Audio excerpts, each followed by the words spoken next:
पद्म पुराण में इस प्रकार से बताया जा रहा है कि कार्तिक का महीना श्री कृष्ण को बहुत प्रिय है और कोई भी आध्यात्मिक कार्य इस कार्तिक के महीने में किया जाता है, इसका जो लाभ है वह कई गुना अधिक लगता है।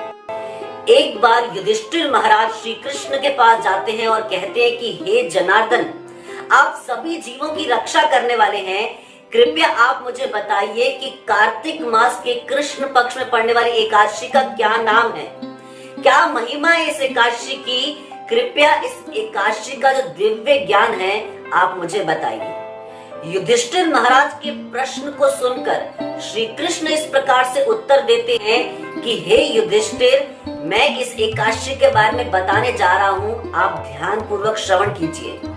कार्तिक मास के कृष्ण पक्ष में पड़ने वाली एकादशी का नाम रमा एकादशी है। ये जो एकादशी है बहुत ही महत्वपूर्ण है क्योंकि ये सभी पापों का नाश करने वाली है और साथ ही आध्यात्मिक जगत का मार्ग दिखाने वाली है। हे युधिष्ठिर, अब मैं आपको इस एकादशी की कथा और महिमा सुनाने जा रहा हूँ, इसका ध्यान पूर्वक श्रवण करें। एक बार की बात है कि एक बहुत ही मशहूर राजा थे जिनका नाम था मुचुकुंद। ये जो मुचुकुंद थे, इनकी मित्रता स्वर्ग के राजा इंद्र के साथ थी।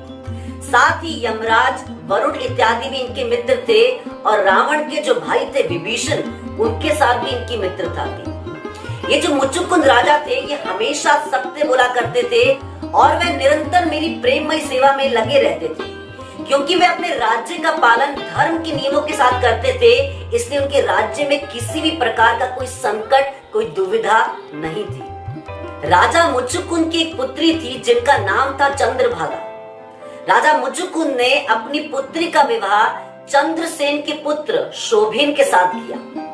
एक दिन शोभेन एकादशी के दिन अपने ससुर के घर मतलब चंद्रभागा के घर पहुंचे और जब चंद्रभागा ने अपने पति शोभेन को देखा तो वे बहुत ही चिंता में पड़ गई क्योंकि वे तिथि एकादशी की थी और इस तिथि पे उनके राज्य में हर व्यक्ति एकादशी का पालन किया करता था और चंद्रभागा ये जानती थी कि मेरे जो पति हैं वे शरीर से कमजोर हैं, दुर्बल हैं, वो एकादशी व्रत का पालन नहीं कर पाएंगे। चंद्रभागा ये बात अच्छे से जानती थी कि मेरे जो पति हैं वे जो तपस्या है पूरा दिन व्रत करने की वह नहीं कर पाएंगे, इसलिए चंद्रभागा बहुत ही चिंता में थी और इस प्रकार से चंद्रभागा अपने पति शोभेन को कहती हैं, मेरे जो पिता हैं वो एकादशी व्रत को लेकर बहुत ही सख्त हैं। दशमी तिथि से ही मेरे पिता पूरे नगर में नगाड़े बजा बजा कर सभी को ये ऐलान करते हैं कि कल एकादशी है, कल हमारे राज्य में कोई अन्न नहीं खाएगा, हर व्यक्ति हरि की पूजा करेंगे, भक्ति करेंगे। शोभेन ने जब अपने ससुर के घर पर इन नगाड़ों की आवाज सुनी तो वे बहुत ही चिंता में पड़ गए कि मैं ये व्रत किस प्रकार से पालन कर पाऊंगा और वे अपनी पत्नी चंद्रभागा के पास जाकर कहने लगे कि आप मुझे समाधान बताइए कि मैं क्या करूं क्योंकि मैं व्रत का पालन नहीं कर सकता। जब चंद्रभागा ये सुनती हैं तो चंद्रभागा अपने पति को कहती हैं कि मेरे पिता के राज्य में एकादशी व्रत का पालन करना सभी के लिए जरूरी है। हमारे राज्य में एकादशी के दिन हाथी और घोड़ों को भी खाने के लिए कुछ नहीं दिया जाता। हाथी घोड़े भी व्रत रखते हैं, वे घास भी नहीं खाते एकादशी के दिन, तो फिर मनुष्यों के बारे में क्या कहा जा सकता है। हाथी और घोड़ों का घास खाना तो छोड़िए, हाथी और घोड़े पानी भी स्वीकार नहीं करते क्योंकि ये एकादशी का दिन है। इसलिए चंद्रभागा अपने पति को कहते हैं कि अगर आप एकादशी के दिन कुछ खाना चाहते हैं तो आप तुरंत निर्णय कीजिए कि आपको इस राज्य में रुकना है या आपको यहाँ से जाना है, क्योंकि अगर आप मेरे पिता के राज्य में रुकेंगे तो एकादशी का व्रत जरूर करना पड़ेगा आपको। शोभेन चंद्रभागा को इस प्रकार से कहने लगे कि देखो, अब चाहे कुछ भी क्यों ना हो, मैंने निर्णय कर लिया है कि मैं एकादशी व्रत का पालन जरूर करूंगा। तो शोभेन ने एकादशी व्रत का पालन करना शुरू किया, लेकिन उनको भूख और प्यास बहुत ही तड़पाने लगी।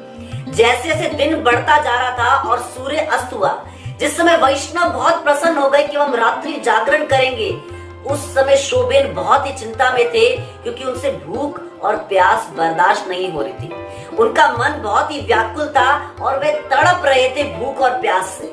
वास्तव में जब सूर्य उदय हुआ द्वादशी तिथि पर तो शोभेन जो थे वह देह त्याग चुके थे। राजा मुचुकुंद ने अपने दामाद शोभेन का दाह संस्कार किया, लेकिन उन्होंने चंद्रभागा को अनुमति नहीं दी जाने के लिए उस स्थान पर जहां पर चंद्रभागा के पति का दाह संस्कार हो रहा था। आगे श्री कृष्ण युधिष्ठिर महाराज से कह रहे हैं कि क्योंकि शोभेन ने देह त्याग किया रमा एकादशी का पालन करते हुए, इसलिए शोभेन को मंदराचल पर्वत की चोटी पर एक बहुत बड़े राज्य का राजा बनने का सुअवसर प्राप्त हुआ। इस राज्य के बारे में बताया जाता है कि देवताओं के राज्य की तरह ये जो राज्य था शोभेन का, ये स्वतः ही शोभायमान था, असंख्य मणियों से जड़ित था और इसकी दीवारों में से स्वयं रोशनी निकलती थी। इस राज्य के स्तंभ सोने, मणि और हीरे के बने हुए थे। शोभेन जब अपने विशाल सिंहासन पर बैठते थे तो कई सेवक उनको चामर किया करते थे। शोभेन ने अपने सर पर बहुत ही सुंदर मुकुट पहना हुआ था, कान में बहुत सुंदर कुंडल थे, गले में बहुत सुंदर मणियों की माला थी और अपने दोनों हाथों में बहुत ही सुंदर बाजूबंद पहने हुए थे। गंधर्व और अप्सराएं हमेशा शोभेन की सेवा में उपस्थित रहते थे। उस समय शोभेन ऐसे लग रहे थे जैसे दूसरे इंद्र हो। एक बार राजा मुचुकुंद के राज्य के एक ब्राह्मण जिनका नाम था सोम शर्मा, वे तीर्थ भ्रमण करते हुए मंदराचल पर्वत पर पहुंचे, जहां पर उन्होंने शोभेन को देखा। सोम शर्मा देखते ही पहचान गए कि ये मुचुकुंद के दामाद शोभेन हैं। और जब शोभेन ने उस ब्राह्मण को देखा तो वो भी उन्हें पहचान गए। वे अपने सिंहासन से खड़े हुए और उन्होंने ब्राह्मण को प्रणाम किया। प्रणाम करने के बाद शोभेन ने पूछा कि मेरे जो ससुर है मुचुकुंद वो कैसे हैं, मेरी जो पत्नी है वो कैसी है और जो राज्य है वो किस प्रकार से चल रहा है। ब्राह्मण ने इस प्रकार उत्तर दिया कि राजा मुचुकुंद, उनकी पत्नी चंद्रभागा और बाकी परिवार के सदस्य सभी ठीक हैं और राजा मुचुकुंद के राज्य में हर स्थान पर शांति और समृद्धि है। ब्राह्मण ने शोभेन को इस प्रकार से कहा कि आप मुझे अब अपने बारे में बताइए, क्योंकि मैं बहुत ही हैरान हूँ कि आपको इतना बड़ा राज्य किस प्रकार से प्राप्त हुआ। तो शोभेन ये बोलने लगे कि मैंने पिछले जन्म में एकादशी व्रत का, रमा एकादशी व्रत का जब पालन किया था और जब मैंने शरीर छोड़ा तो उसके फल स्वरूप मुझे ये राज्य प्राप्त हुआ है। लेकिन ये जो राज्य है ये अस्थाई है, ये टेम्परेरी है। कृपया आप मुझे ये बताइए कि मैं इस कमी को कैसे दूर करूं, कैसे इस राज्य की सुंदरता को, इस यश को मैं स्थायी बना सकता हूं, परमानेंट बना सकता हूं। हे ब्राह्मण देवता, कृपया आप मेरी सहायता कीजिए। ब्राह्मण शोभेन को ये कहते हैं कि आप मुझे पहले बताइए कि क्यों ये राज्य अस्थिर है और इसे स्थिर कैसे बनाया जा सकता है। आप मुझे इसके बारे में विस्तार से बताइए, तब मैं आपकी सहायता कर पाऊंगा। शोभेन उत्तर में इस प्रकार से कहते हैं कि क्योंकि मैंने रमा एकादशी के व्रत का पालन किया था लेकिन बिना श्रद्धा के, इसलिए ये सब कुछ इम्परमानेंट है, ये अस्थायी है।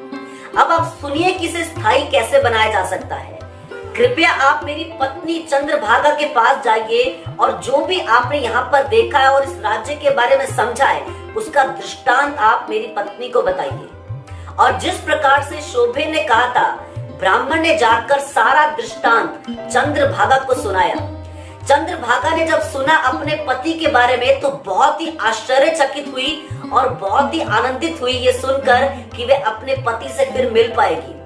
चंद्रभागा बार बार ब्राह्मण से ये प्रश्न पूछने लगी कि क्या ये स्वप्न है या फिर ये सच्चाई है।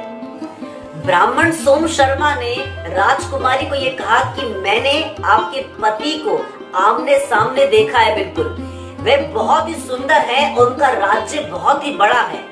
उनका जो राज्य है उसकी तुलना बिल्कुल स्वर्ग के राजा इंद्र के साथ की जा सकती है। लेकिन आपके पति को एक समस्या ये है कि उनका जो राज्य है वो अस्थायी है, वो अस्थिर है।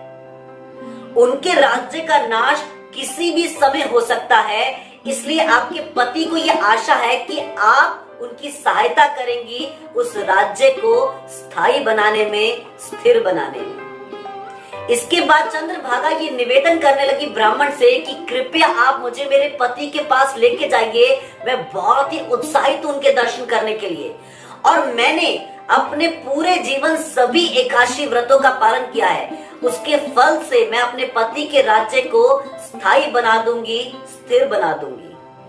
जब ब्राह्मण सोम शर्मा चंद्रभागा को लेकर जा रहे थे उनके पति से मिलवाने के लिए, तो रास्ते में वामदेव जी के आश्रम पर मंदराचल पर्वत पे वे रुक गए। उस समय वामदेव जी ने अपने आचमन से तीर्थ स्थली का जल चंद्रभागा के ऊपर डाला और कई वैदिक स्तुतियां भी गाई। शोभेन ने जब अपनी पत्नी चंद्रभागा को देखा आते हुए तो वे बहुत ही खुश हुए। वे इतना प्रसन्न थे अपनी पत्नी को देखकर कि जैसे ही उनकी पत्नी आई, उन्होंने अपनी पत्नी को अपनी बाईं ओर बिठा लिया। चंद्रभागा पति गुरु कह के संबोधित करने लगी अपने पति को, और इस प्रकार से कहने लगी कि 8 वर्ष की आयु से मैंने अपने जीवन में सभी एकादशी के व्रतों का पालन किया है, और मैं आपको अपनी एकादशी के व्रतों का फल दूंगी, जिससे आपका ये राज्य स्थायी हो जाएगा, स्थिर हो जाएगा। श्री कृष्ण युधिष्ठिर महाराज को आगे कह रहे हैं कि इस प्रकार चंद्रभागा अपने पति शोभेन के साथ बहुत ही शांति से और खुशी से रहने लगी। श्री कृष्ण युधिष्ठिर महाराज को कह रहे हैं कि इस प्रकार मैंने आपको कार्तिक मास के कृष्ण पक्ष में पड़ने वाली एकादशी की महिमा और उसकी कथा के बारे में बताया, जिसके फल स्वरूप शोभेन को मंदराचल पर्वत पर इतना बड़ा राज्य प्राप्त हुआ। अंत में श्री कृष्ण युधिष्ठिर महाराज से कह रहे हैं कि जो भी व्यक्ति इस रमा एकादशी की महिमा को केवल सुनता भी क्यों नहीं है, उसके सारे पाप खत्म हो जाएंगे और उसे भगवान विष्णु के लोक वैकुंठ में निवास प्राप्त होगा।